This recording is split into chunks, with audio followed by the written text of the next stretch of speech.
Bienvenidos a Negocios Rentables FX. Te mostramos pasos para crear una planeación estratégica. En nuestra página web negociosrentablesfx.com, sección Estrategias, podrás ampliar con detalle pasos para crear una planeación estratégica.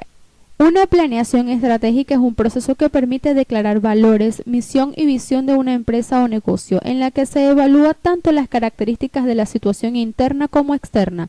Se plantean objetivos que van especialmente a largo plazo y en este sentido se formulan estrategias que permitan lograr alcanzarlos.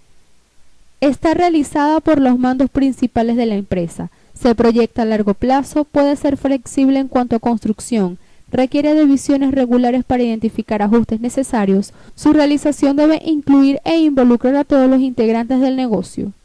Para hacer una planeación estratégica debes declarar los valores, la misión y visión del negocio, realizar un análisis interno de área de producción, administración, finanzas, marketing y recursos humanos, hacer un análisis externo de fuerzas tecnológicas, económicas, gubernamentales y sociales.